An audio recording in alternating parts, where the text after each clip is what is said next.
Greetings, dear viewers, and welcome to Mengizem Media. The latest report by the Amhara Association of America, or AAA, recorded a detailed account of widespread violence and human rights violations in Ethiopia's Amhara region, covering the period between August 2023 and August 2024. Our program will focus on this new report. My guests are Chairman and Director of Communications of AAA, Tewodros Turfe and Robel Alamu. Please stay with us. Thank you joining me, Tewodros and Robel. Rio, thank you for having us. Thank you so much for having us. Let's start from Tewodros. What are AAA's objectives when you prepare this report? So Rio, the Amhara Association of America is an advocacy organization that was established in 2016 to advocate on behalf of the Amhara people. Prior to the establishment of AAA, there were not really any organizations, be it Amhara or non-Amhara organizations, that were doing effective advocacy for the Amhara people. One of our core missions is to do evidence-based, the way we do our advocacy is evidence-based advocacy. And the way that we need it, and the way to do that requires evidence. It requires gathering information on the ground in Ethiopia. So we set about a few years ago to invest in hiring human rights investigators in Ethiopia to investigate, document, and report on human rights violations against Amharas in Ethiopia. And then we have a team of volunteers in Canada, in the US, to edit those reports and publish those reports to the public. So this is something that we have been doing for many, many years. And so we regularly publish daily incident reports, 6-month reports, annual reports. And we also publish what we call thematic reports. Thematic reports might be, for example, the violence against women, against children. These are things that we've done in the past. Specifically with this report, this was a 12-month report on human rights violations against Amhara civilians since the state of emergency was declared on August 4th, 2023 in Amhara region. And so our goal was to make sure that people across the world, many Amharas might be aware of the extent of the violence, but not all of them know the level really, how deep it is, but also the broader community, to bring awareness, to bring attention to what the impact of this war has been on Amhara civilians. The impact is huge. It is across the board. This report is 138 pages long. The team has worked extensively hard, the team in Ethiopia and here in the diaspora, to deliver a report that shows that, Amhara civilians, be their children, women, men, the elderly, those that are, sick, who need medical attention, are suffering at a level not seen in Ethiopia I would say probably never seen. The escalation of violence against the Amhara people continues to increase since Abiy Ahmed came to power in 2018. So the goal is to bring attention. The goal is to bring awareness. The goal is to bring a sense of urgency to the world to do something. To interject, to intervene, so that the relief can be brought to the civilian Amhara population. There's a lot that the world can do. The world is not doing enough. Often times, the international community is silent on this. So what we're trying to do is shake it up a bit so that people can be engaged, including our own people here in the diaspora. And I'll let Robel chime in also as well, since he was pretty instrumental in terms of putting this report together. Mm-hmm. Thank you, Ted. Please give a general summary of the report for our audience, Robel. Thank you. So this report, as Ted said, considers the 12-month period, actually going back to the state of emergency, which was declared in early August of 2023. The report covers 16 zone and city administrations in the Amhara region, as well as in surrounding areas such as the Oromia region. And the idea was for this report to compile trends of human rights abuses, These are abuses of conventional international laws that we see in other conflicts, and in some ways also resembled some of the trends seen during the Northern Ethiopia War. And so AAA documented 200 civilian massacres, 53 deadly drone strikes, and together these accounted for over 3,300 casualties, of which 2,600 people were killed and over 700 were injured. So these are very extensive numbers. In addition, AAA was able to document widespread conflict-related sexual violence, and this has been very underreported in the media as well as by international human rights organizations. And so this is a very important trend that has been very widespread in this conflict and requires a lot of attention. In addition, over 4,200 schools have been shut down, leaving over 4.1 million children out of school. And so when we talk about some of these findings about the casualties, it also brings us to who exactly are the perpetrators. And so the perpetrators include both state and non-state affiliated forces. When we talk about state forces, they include forces at the federal and regional levels, primarily the Ethiopian National Defense Force, or ENDF, under the command of Field Marshal Birhanu Jula, as well as the Amhara Region riot dispersal forces, the militias, and the police. In addition to this, in the Oromia region, a lot of the violations have also been committed by the ENDF. However, there have also been violations by the Oromia Region Special Forces, allied militias, as well as the Oromo Liberation Army. And then when we come to areas in northern Amhara, such as Raya and Alemt, since mid-April 2024, there's actually been an invasion of these areas by Tigray region forces in collaboration with the federal party, with the Prosperity Party regime. And so the Tigray People's Liberation Front, TPLF, or the Tigray Interim Regional Administration, have also been responsible for violations in these areas since this time, including mass displacement. And this is something that we've also drawn attention to in the past from AAA, which is very concerning. This brings us to the mass arrests. And so this has also been a very widespread problem with ethnic profiling, as well as persecution of people for their political beliefs. And this is something that also preceded the state of emergency, including in early April 2023, when widespread region-wide protests took place in the Amhara region against the regime, calling for accountability for the Amhara genocide, as well as other very key issues. And so initially, high-profile targets included opposition figures, independent journalists, human rights activists, lawyers, medical doctors, human rights activists, and the list goes on. However, there were also a period of arrests even in the year preceding, and around May 2022. And again, the characteristics were very similar.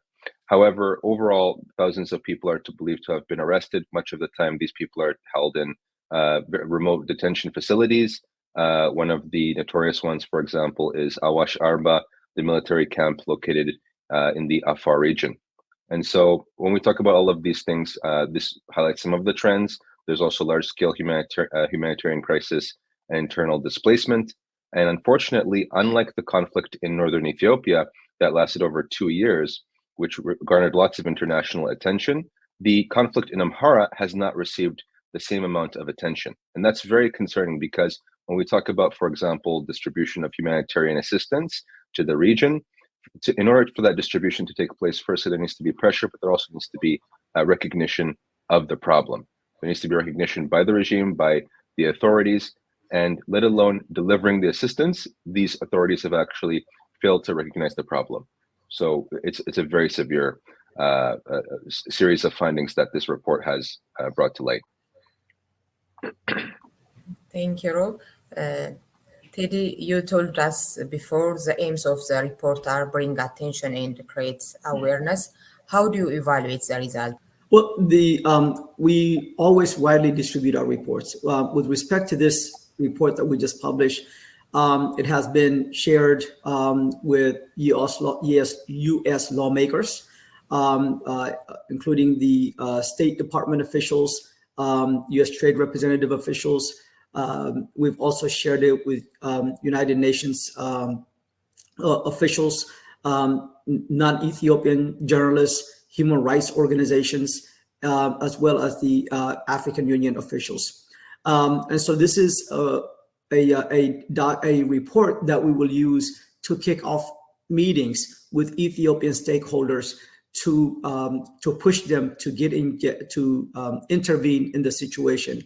But ultimately, what we would like to have done is we would like to have the perpetrators held accountable through various tools that the international community has available to them. So we are actively engaging, the international stakeholders at the moment to try to get them to hold the Abiy regime accountable. So it is widely distributed.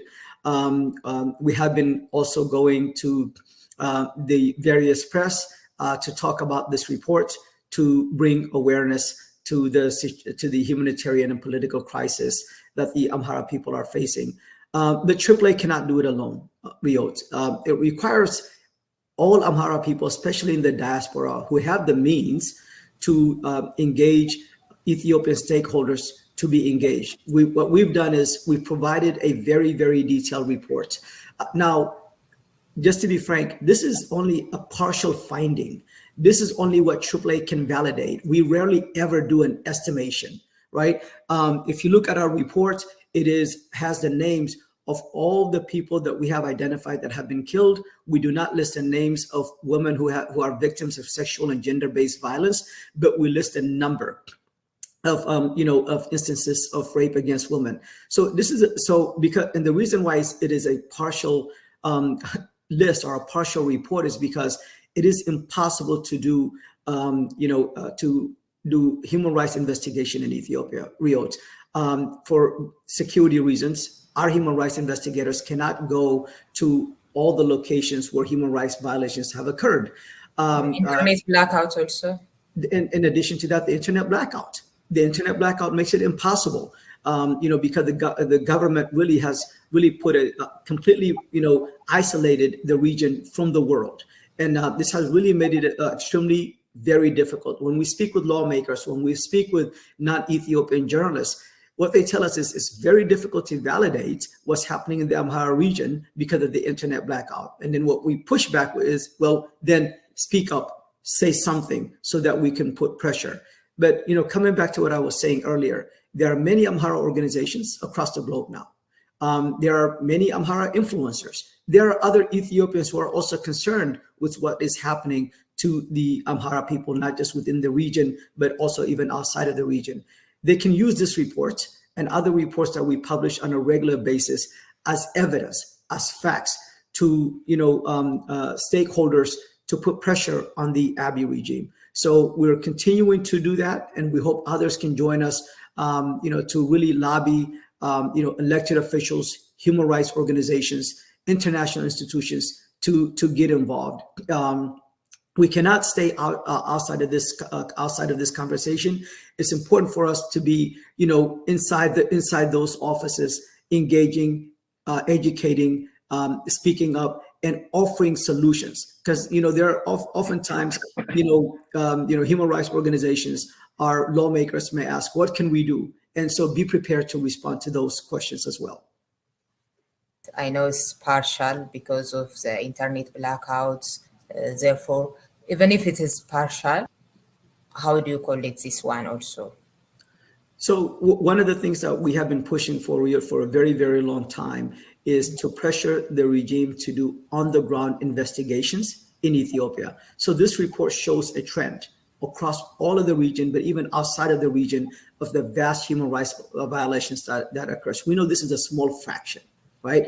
The actual violations is really actually much bigger. So we've been pushing for on-the-ground investigation in Ethiopia. And you can do that. If you put enough pressure on the government, you can make that happen. But even if that does not happen, what we have collected over the years in terms of human rights violations against Amharas, that it is deliberate, it is ethnic based, it is targeted.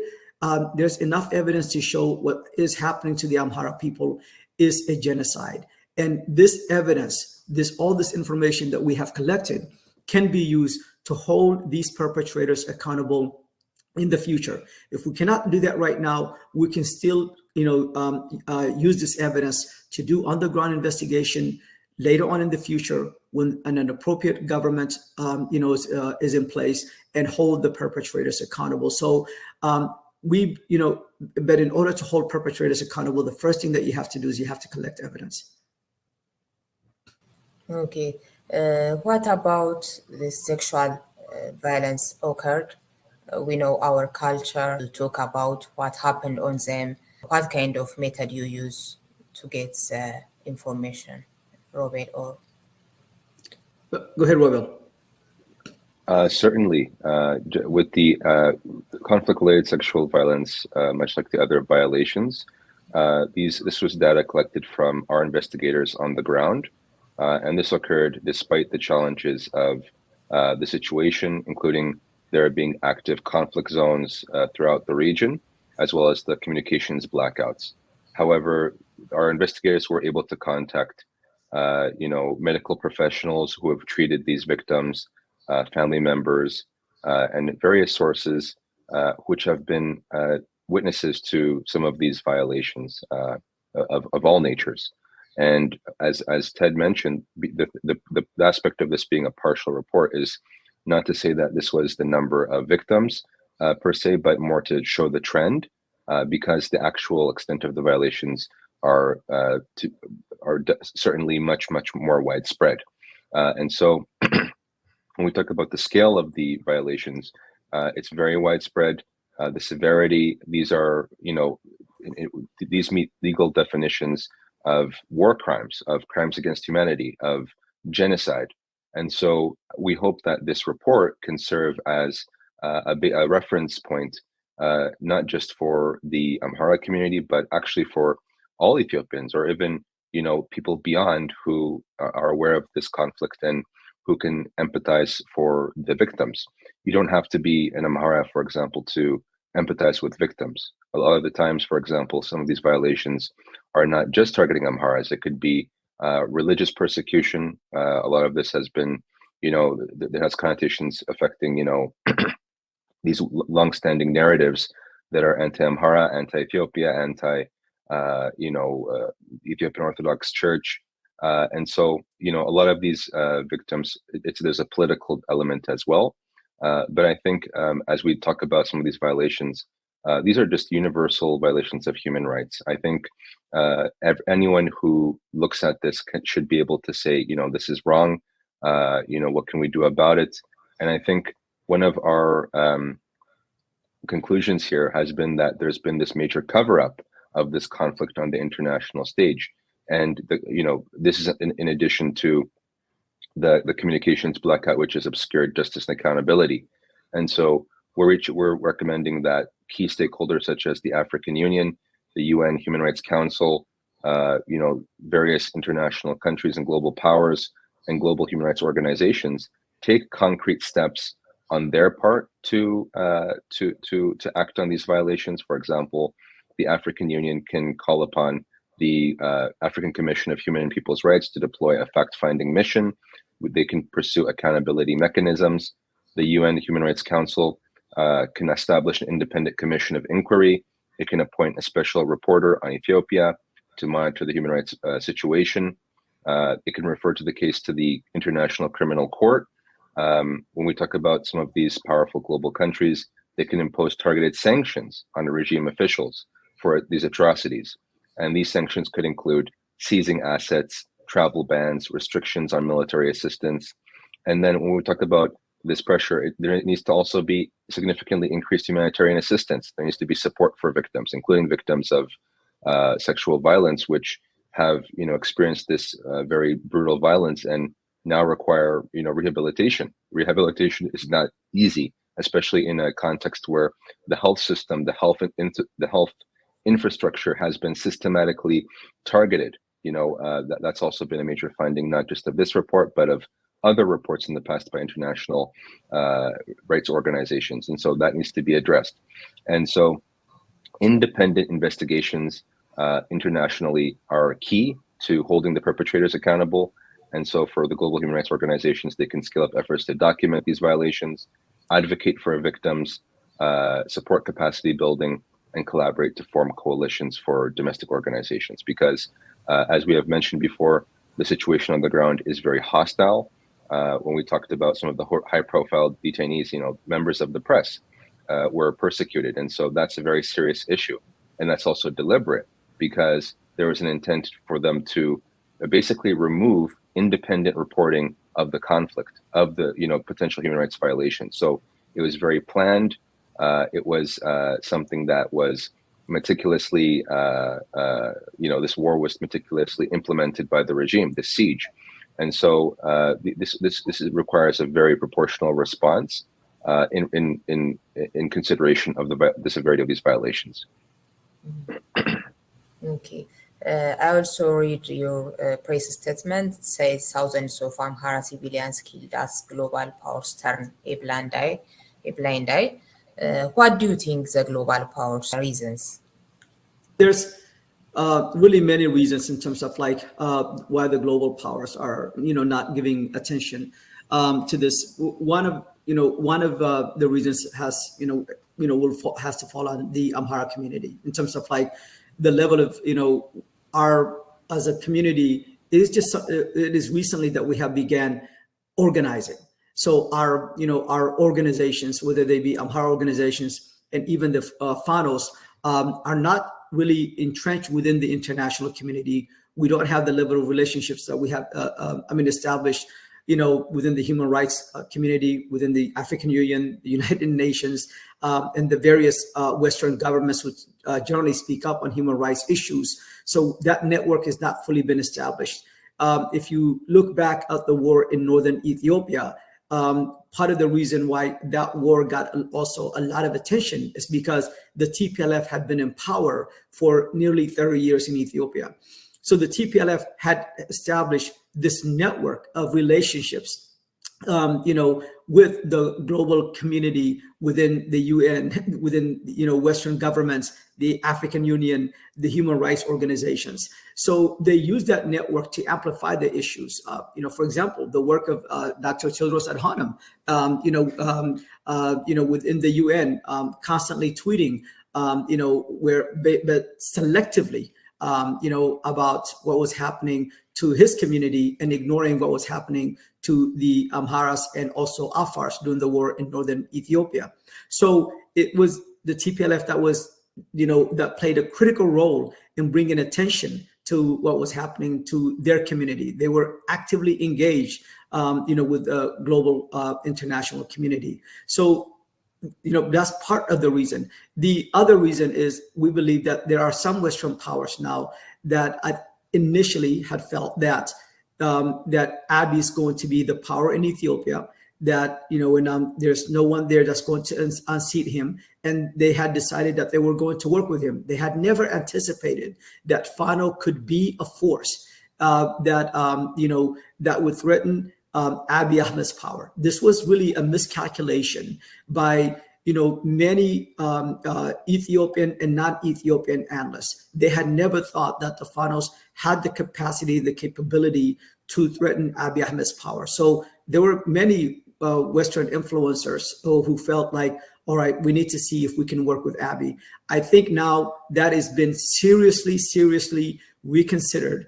And this shows by the meetings that we've had, many meetings that we've had with Special Envoy Ambassador Mike Hammer, as well as the U.S. Ambassador to Ethiopia, Ervin Masinga. There's a recognition now that the Fanos are a serious force and a force that can, take over the Amhara region. And if they take over the Amhara region, then it would not be long before they, take over Addis. So I think part of it is, now, and we believe that we are going to see a change pretty soon. There has been some coverage. The human rights organizations, have done a little bit of coverage, not enough. From our viewpoint, obviously the internet shutdown has made it very difficult. But they could work with Amhara organizations like AAA, who have access to conduct their investigation, which they've done in the past. So there's a lot of reasons why this war is not getting the attention it deserves. But we believe that with this report, the work that AAA is doing, and also because of what is happening on the ground in Ethiopia, with the Fanos able to,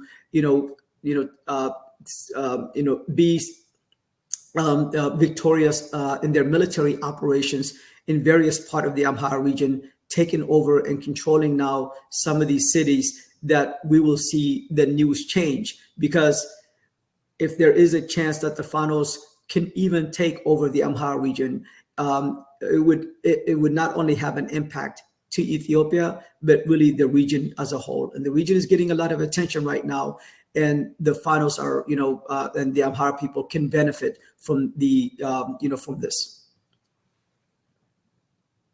Okay, thank you. What are the key messages you want the readers take away? Robel, can you add also some detailed information from the report as examples? Robel. Certainly. I think one of the key messages that we wanted readers to take away from this report was that these violations are widespread. They're happening all over the region, across most major city and zonal administrations. Conflict has taken place in these areas. And unfortunately, unarmed civilians have been targeted even outside of conflict.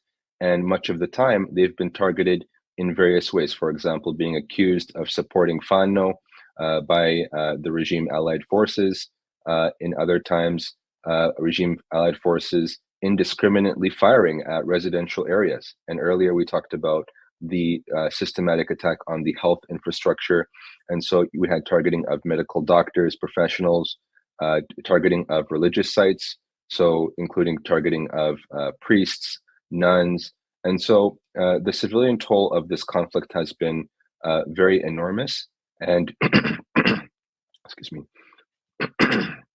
And as we explained earlier, the objective of this report was to identify the trends of these human rights violations. And so after the executive summary, by section, we actually tried to highlight what kinds of violations were taking place in a lot of these zones and subregions. So whether it's Shoa or Gondar or Gojam or Wadlo or Oromia, what was going on, the different perpetrators involved, the nature of the violations, and especially between the Amhara and the Oromia areas, some of these trends have actually been a little bit different.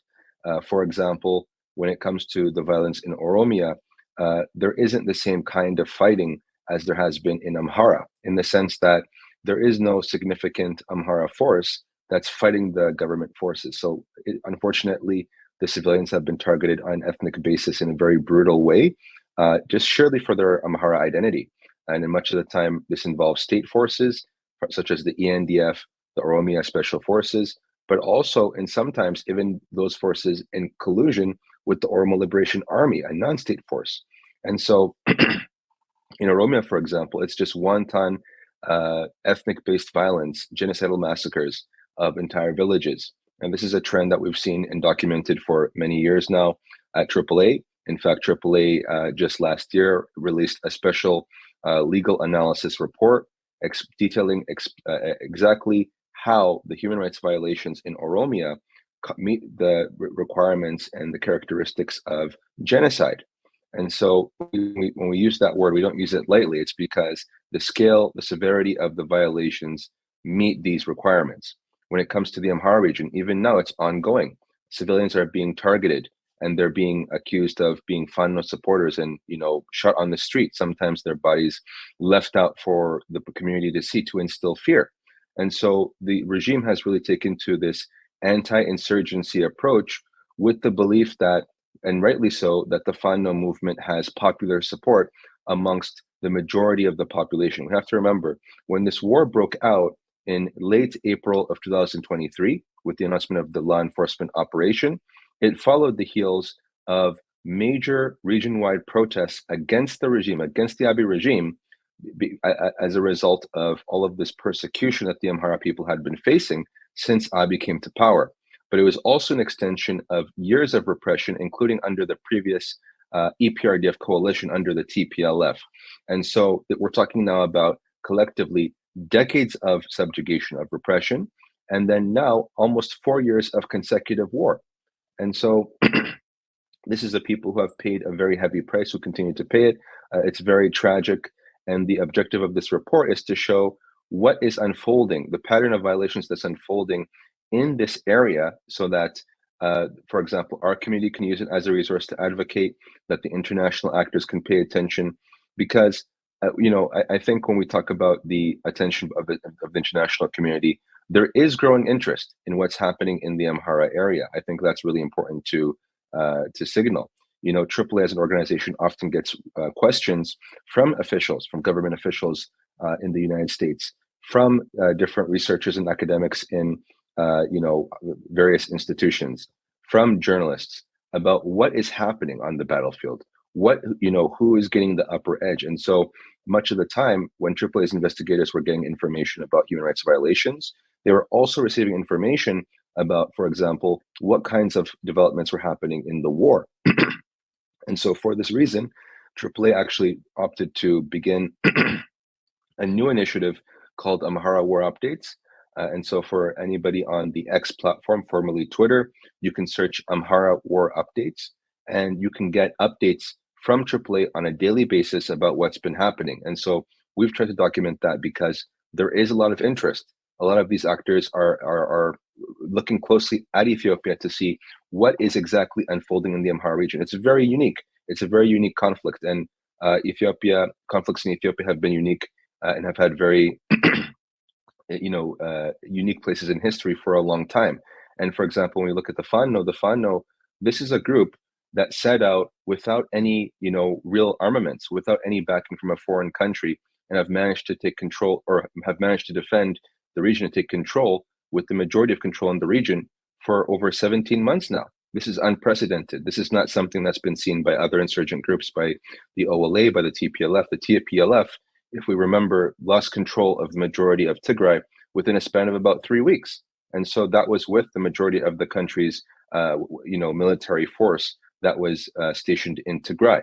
But in contrast, in Amhara, you have these forces who have set out with nothing but determination, with very outdated rifles, and essentially were taking the weapons from the enemy forces. And so what we've been seeing is a very unique situation. And unfortunately, the regime, being unable to withstand these losses, has taken to targeting civilian populations in collective punishment, in some cases even taking hostages, taking women, children, elderly people hostage. Just recently, AAA and the Federation of Amharas in North America brought attention to the abduction of a 3-year-old child named Nigus Nuguse, and his mother, Mazingia Demeka, who is a school teacher in Merhabete Warada. And so this mother and child are being held hostage now for more than a month by the regime. And this is because the child's father is a suspected Fano commander in the area, in the North Shoa area. And so, this is the kind of thing we're seeing. And so we've started a petition, even calling for people, concerned citizens, to actually sign this petition, to share it, and to be a voice calling for the release of this young boy and his mother, and calling for justice for the victims of these violations. I'll tell you another story, before I finish. There was a story just recently of a mass killing in Gondar city. As we know, some of the conflict has entered urban areas, the major cities of the region, whether it's Gondar, Bahardar, whether it's Waldia, and so on and so forth. In Gondar, there was a young man named Milian Asfal. And Milian, unfortunately, was targeted because the regime forces, as usual, accused him of being a Fano supporter. And this was despite him trying to plead with them, trying to tell them, he had a brother in the ENDF. And so even for those who have tried to show loyalty to this regime, it's clear that there is no loyalty, and there is no, really citizenship or human dignity to be lived as an Amhara. If you look at the situation in Addis Ababa, now we see the ongoing house demolitions that are identity-based. And again, as I said before, it's not just the Amhara being targeted. This is a persecution of a lot of different groups. And I think this report is a time to reflect. It's a time to I think, organize as a community and really to come to an understanding that this regime shows no signs of changing its ways. It's actually gotten worse in its level of impunity, in its level of targeting of ordinary civilians. And this is really something where this ruling regime, this Oromo Prosperity Party, has taken notes from its predecessor, the Tigray People's Liberation Front, the TPLF, in trying to establish an ethnic dominant regime in which a small clique of individuals benefits at the expense of the millions of people of Ethiopia. And this cannot continue. This is something that requires all of our collective efforts to expose, to be a voice for the victims, and to say enough, because the Ethiopian people have suffered enough over the past few decades, and really, I'm always immensely just impressed by the resilience of this people, who unfortunately has been cursed with consecutive authoritarian regimes that have no regard for the people, for the well-being of the people. Okay, thank you.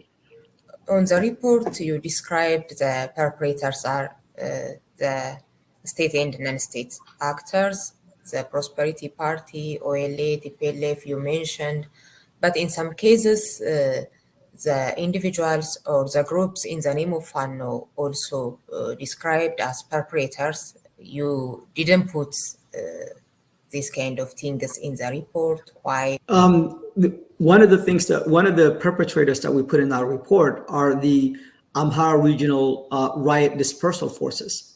So we didn't exclude Amharas from committing atrocities against other Amharas. Amhara forces that are affiliated with the regional government, ultimately with the federal government, have committed atrocities against Amhara civilians. So they were not excluded. In terms of the Fanos, we have not identified cases where the Fano forces themselves have committed human rights violations against Amhara, civilians. Now we have identified some cases where the regional government, I don't want to even call them regional government because they're really not providing any government services to the people in the region, but at least those that have been directed to manage the region for Abiy Ahmed, unfortunately have tried to create conflict, tried to create confusion by having some of the Amhara Regional Dispersal Forces acting as Fanos, committing kidnappings and holding individuals for ransom. In some cases, it is actually the forces themselves. In the last month in Gondar, for example, there was a young child, I think maybe a year old, that was kidnapped, held for ransom, and that child was killed even after the ransom was paid. This led to a huge protest in Gondar city. But instead of the army responding to the concerns of the people protesting because of the murder of this young innocent child, the Amhara Regional Dispersal Forces began, shooting at those peaceful protesters and killed many, at least between 9 to 12 civilians, and many more were injured in that. And finally, because of a pressure, the government admitted it was their forces that were responsible for some of these for that kidnapping. And so this is happening across the region, and part of it is because these regional forces see these an opportunity as a way to make money from Amhara civilians, because there's a complete breakdown of policing, of security. So if the Fanos had committed any gross human rights violations, we're not going to have a problem documenting that. We have documented instances of Amharas who have committed gross human rights violations against Amharas. For example, as I said earlier, the Amhara dispersal, Amhara Regional riot dispersal forces, and we've documented those instances in our report. One of the things I do want to mention is that in the report, it's not just a summary that we have. If you go down below to the readers, you will see list of names. Many names of individuals who have been killed. In many cases, their ages, their gender, their location, and if it's possible, even their profession. And we do this in all of our reports. And the reason that we do this is because we want to humanize these individuals. We don't want to just put a number on them. These are human beings. These are real people. They are mothers. They are fathers. They are children. They are grandparents. They have lives. They have a story. And these are people. We should know who these people are. They're not just victims. They're real people. And they're real people who were taken from us when they should be part of our community, continuing to live and contributing. And it's really sad and unfortunate what is happening to them. We want people to read their names. We want people to see their ages, because these are not people who died of old age or disease. These are people that were murdered, and these people need our attention. These people need our advocacy. They need our sympathy. They need our empathy. We should be mourning the loss of these innocent lives. Okay. Yeah, I understand there are different barriers to collect information as we described, but we already also heard and know the kidnaps, not only for the ransom, for political purposes. For example, Amhara Media Corporation journalists, and also the journalists working with the other Fano group in case of Wagdaras, and also the elders. Some of the groups were forced to kneel down and killed 4 of them. We know some of them for sure done by some of Fano groups.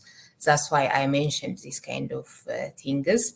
Lastly, if you want to add on the report, or you want the audiences to know, you can. Certainly. I think you mentioned some important points, Riot, that should be addressed. I think, for example, in our war updates, we did note, for example, we documented the detainment of the Ameco journalists, the Amhara Media Corporation. And so these were journalists working for the regional state media, which were reportedly detained for a number of days. However, they were released. And so I think that's important to note. One is not, yeah. Yeah, from my knowledge, more than one was released, but I could be wrong. But that was what I heard. In terms of the elders, I think based on war updates that we received, that was actually those were members reportedly of the regime's peace council, which the peace council in the past which works closely with the regime itself, was found to be actually acting as an agent of the regime to mislead local communities and to urge the Fano to accept terms of the regime. So I think it's important to give that context for that situation. However, in principle, whoever commits any violations, I think, should be held accountable. So even if Fano do commit violations, they should face accountability as well. But with that being said, sometimes there is a tendency, for example, for the regime to sponsor defamation campaigns against them. That's something that we have noted, for example, in the context of there was incidents in Western Amhara and Western Gondar, specifically with IDP shelters for refugees from Sudan, from Eritrea, from other areas. And it was reported that regime militias were actually harassing and targeting these refugees. And these refugee sites were under the control of the regime itself.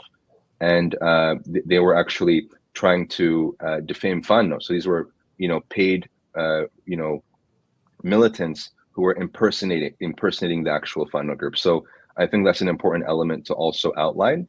And, with that being said, I think given that the Fano movement is a young one, it is possible that there are individuals who, might act out of line. But I think the Fano have been very steadfast in their responses.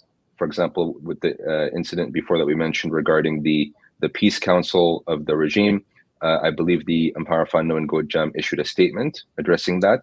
Yeah. And But that they are not, the Peace Council, but just they are government workers. But the information they got was they are from peace councils, but the persons were not even.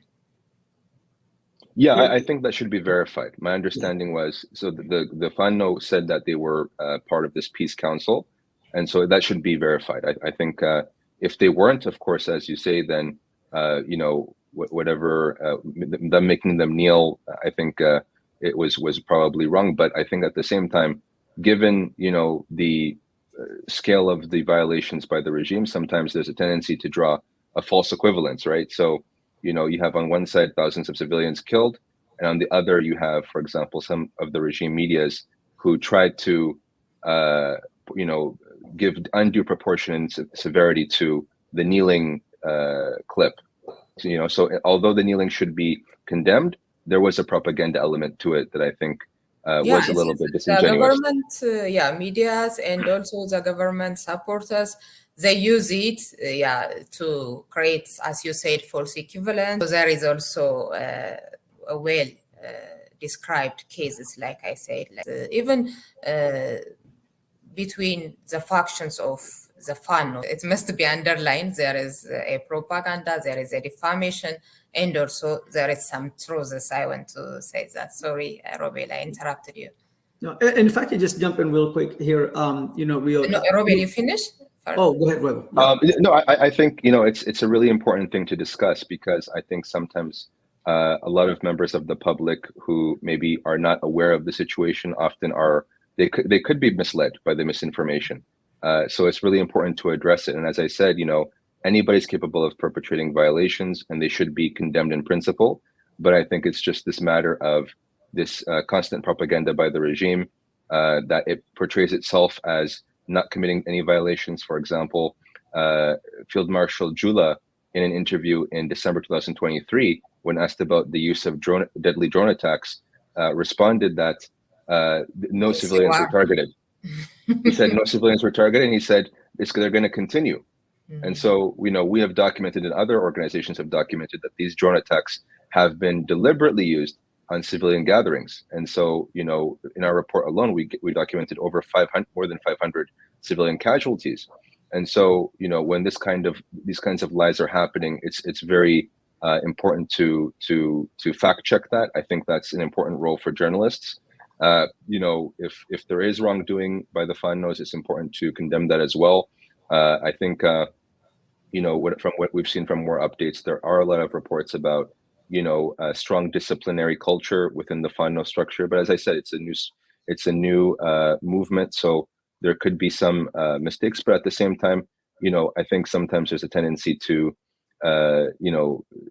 hold ordinary people to a higher regard than those who are supposedly in power, who, for example, are overseeing crime sprees and corruption and hostage taking in urban areas like Gondar, as my colleague Tedros mentioned. And so I think, again, this concept of the false equivalence should be taken seriously. But again, anyone who perpetrates violations should be condemned and should be pressured to correct their ways. And I think there also needs to be a delineation between civilians and those who are working with the regime, who are often overseeing military operations, who are actually working alongside these regime forces to carry out, targeted attacks against civilians. And so, some of these officials, for example, are sometimes even interviewed by, media outlets, Western media outlets, and some of the things they say are not necessarily true. There's lots of misinformation. And so I think this also needs to be held to a higher standard. These people should be questioned, and there should be some type of transparency into the types of things that they're saying. Tedros. Yeah, the only thing I was just wanted to add, Leo, is that AAA has, has always documented if we've identified that any Amhara has been is responsible for human rights violations. With we've reported on that. Actually, AAA has been criticized even by our own community in some instances when we've identified Amhara forces who have committed human rights violations against Amhara. So our interest is the Amhara civilian population to ensure that they are free of any type of of violence from anyone. You had mentioned earlier that there are some in some cases intrafano conflict. If it is between armed groups, that is not we don't consider that necessarily of a human rights violations. If it's two groups who are armed and who are confronting each other, as an example, when Fanos and the Abiy forces are fighting each other, these are two different armed groups. We don't see that as necessarily a human rights violation unless a fighter was no longer fighting and that fighter was that fighter's rights were violated. In these instances, we cover those in the Amhara War Update, a separate initiative that we started this year because there was an interest from the broader community to get information and regular updates about what was happening within the war between Fanos and also the Abiy Ahmed government. So we've always tried our best to make sure that the core mission of AAA is the interest of the Amhara people, broadly. It is interesting to observe, what is happening in the Amhara region specifically, but broadly even Amhara people. This is a war that really should not have started. Really, this was really an unnecessary war. This war here was initiated by Abiy Ahmed. It was deliberately to weaken the Amhara people and remove what they thought was a security force that was there to defend the Amhara people. The Oromia Special Forces have not been disarmed or dissolved. The Tigray People's Liberation Forces, or TDF, as the Tigray interim government or the TPLF would like to call them, call their forces, has not been disarmed or dissolved. The only armed forces that was targeted was the Amhara Regional Special Forces. And the idea and the thought behind it was, if we remove this force, that we can weaken the Amhara people further, and especially the region, take away Walqai, Talamt, and Raya, right? And continue to politically suppress the Amhara people. That was the calculation here. And so, but they never anticipated the response from the people. They never anticipated this level of response and this level of defense against, from the Fanos.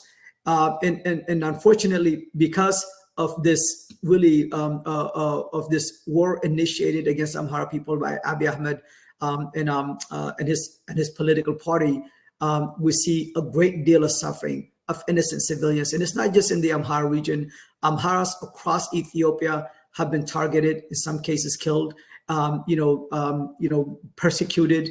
They've lost their jobs. Many have been arrested, and tortured.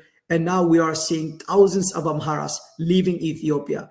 If any Amhara that was, had been arrested and released from jail, they're trying to escape. Many of these journalists are now operating in Uganda. Some are trying to make their way to South Africa and other countries. So Amharas are fleeing Ethiopia, but it's because they are, because they're being targeted, by this regime, and not just by this regime, unfortunately, but even, non-government armed forces. I'll stop there. Thank you. Okay, thank you so If much. I could add, Okay. If I could add one quick point, I think earlier in the discussion, we talked about how the findings of the report found, trends of war crimes, violations of international humanitarian law.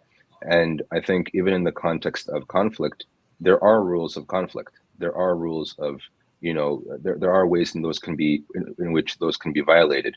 And through war updates, for example, we have documented how, for example, regime soldiers numbering in the hundreds have been captured. They've been treated as prisoners of war in accordance with these laws and transferred over, for example, to the International Red Cross. These are conventions that the FANO have honored. But in contrast, what we've seen is that it's the regime forces that are indiscriminately targeting civilians in reprisal. And in some cases also, going out of their way, for example, to, execute injured combatants outside of conflict. And so we've seen this, for example, in various health institutions, where sometimes even doctors would be harassed and threatened and sometimes abducted themselves under accusation of providing medical treatment to injured FANO combatants. So for the regime, what they were trying to do was to say that only regime soldiers or affiliated forces can receive medical treatment. And this in itself is also a violation of international law. If there's a combatant which is unable to fight, that places them in a special category in which they cannot be harmed. And so I think it's important to also factor that into the discussion, just to show, the pattern and the trends of the violation. Sorry, Bobby. No problem. And these patterns have been corroborated also by other international organizations. So it's not just AAA, which has found, for example, that it's been the regime allied forces that have been committing the bulk of these violations. But if you look at other major institutions, although they haven't been producing as regular of reports, they've also found very similar findings. So I think that's an important point to underscore regarding the infighting between, and the conflict between FANO factions. That is something that's seen in many other conflicts as well. It was seen during the Northern War. It's seen even in the current conflict. For example, even within the regime, there has been constant reports of infighting between the ENDF, for example, and the riot dispersal forces. But again, as far as our scope, unless there are violations of international laws in that context, it wouldn't necessarily be something of interest for our reporting. Although, for the purposes of the war updates, that has been documented on numerous occasions. So I just wanted to supplement that. Thank you both. Thank you, Rio. I really you so appreciate much, you Rio. having us on your program today. Thank you so much.